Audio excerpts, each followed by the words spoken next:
mikrosporogenesis.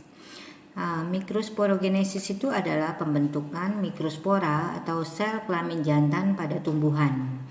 Jadi, istilah pembentukan sel kelamin untuk hewan dan tumbuhan berbeda ya. Jadi kalau pembentukan sel kelamin jantan atau sperma pada hewan dan manusia itu spermatogenesis.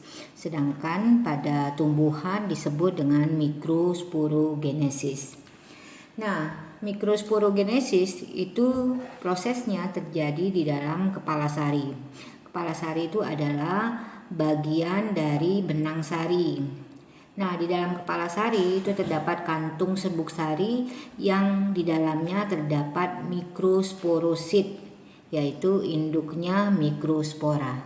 Seperti kita ketahui bahwa pembentukan gamet itu akan mengalami meiosis ya. Begitu juga dengan pembentukan mikrospora ya. Jadi dimulai dari yang namanya mikrosporosit atau induknya mikrospora ya. Ini masih bersifat diploid, kemudian dia akan mengalami meiosis tahap pertama. Meiosis tahap pertama sudah menghasilkan 2 mikrospora yang saling berdempet seperti ini ya. Nah, ini mikrospora yang dihasilkan dari meiosis tahap pertama sudah bersifat haploid ya. Kemudian dilanjutkan lagi dengan meiosis tahap kedua. Akhirnya seperti yang sudah kita ketahui bahwa meiosis itu akan menghasilkan 4 sel anak ya, 4 sel anak yang bersifat haploid. Begitu juga dengan mikrosporogenesis, dia akan setelah meiosis tahap kedua, maka dia akan menghasilkan 4 mikrospora tapi yang saling berdempet yang disebut dengan mikrospora tetrat ya, dan bersifat haploid juga. Setelah meiosis tahap 2 berakhir yang akan menghasilkan mikrospora tetrat, maka tiap sel dari mikrospora tadi akan mengalami yang namanya karyokinesis atau pembelahan inti sel, tapi tidak mengalami sitokinesis. Jadi selnya tidak membelah menjadi 2 ya.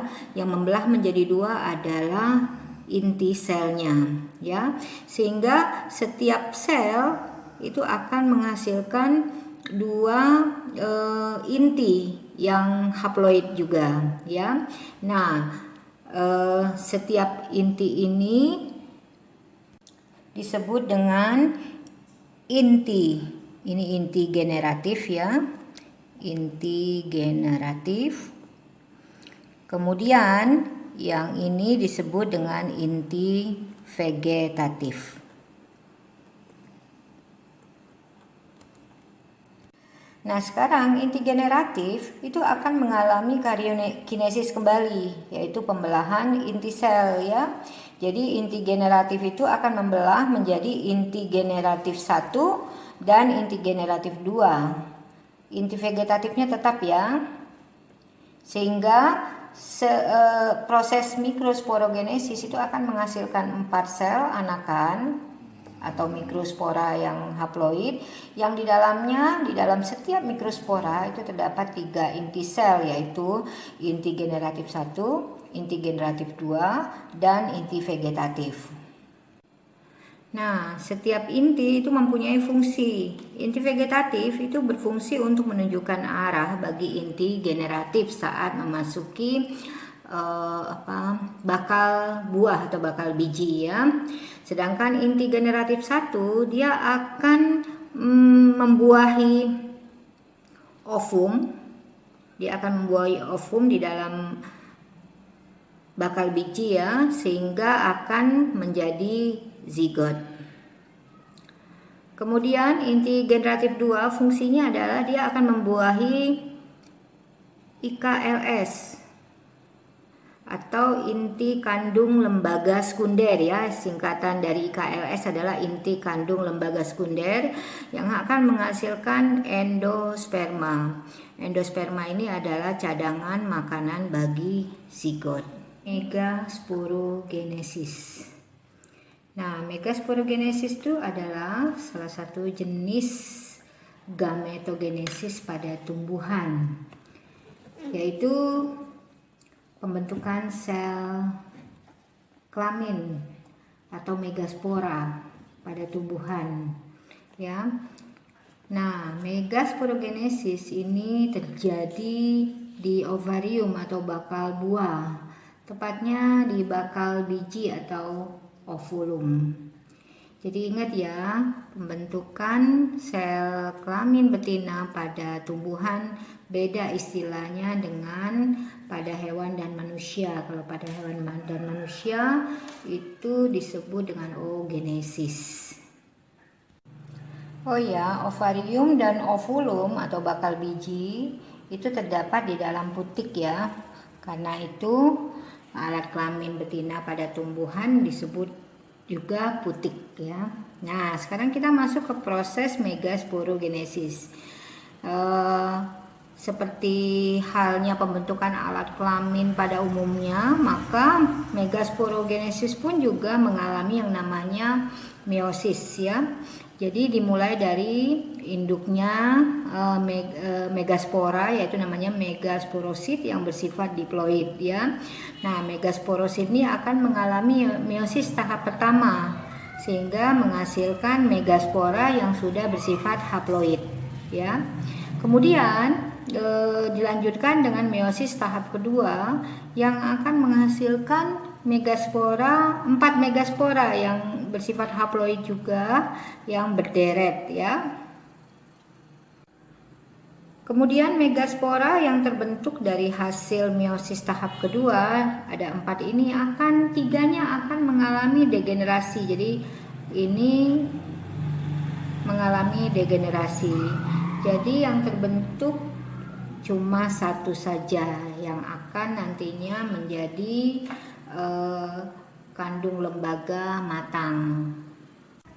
Bagaimana megaspora menjadi kandung lembaga matang?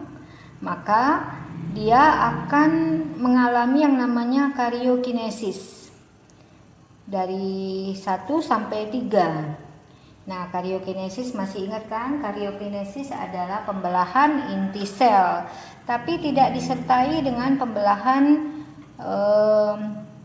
membran plasma. Jadi tetap satu sel ya. Nah, saat megaspora mengalami karyokinesis pertama, maka inti selnya akan menjadi 2. Kemudian dilanjutkan dengan karyokinesis yang kedua, maka inti selnya akan menjadi 4. Lanjutkan lagi dengan karyokinesis ketiga, maka inti selnya akan menjadi 8. Saat inti selnya menjadi 8, ini disebut dengan kandung lembaga muda. Nah, bagaimana dia menjadi kandung lembaga matang? Bila inti selnya menempati tempat-tempat seperti ini, ya. Nah, ini adalah kandung lembaga matang yang sudah saya perbesar ya. Mengapa dia disebut kandung lembaga matang? Karena setiap inti-intinya sudah menempati tempat-tempat yang seharusnya, ya. Nah, 3 inti itu akan bergerak menuju arah kalaza. 3 inti ini disebut dengan antipoda, ya. Kemudian inti yang berada di tengah itu berkembang menjadi inti kandung lembaga sekunder. Biasanya saya singkat dengan IKLS. Jadi cara menghafalnya IKLS itu adalah inti kandung lembaga sekunder. Kemudian 3 inti akan bergerak ke bawah menuju arah mikrofil. Mikrofil ini adalah lubang ya, bagian bawah ini tempat masuknya mikrospora ya. Nah, 3 inti ini akan berkembang satu lebih besar, yaitu namanya ovum ya. Kemudian di kanan dan kiri ovum itu disebut sinergit.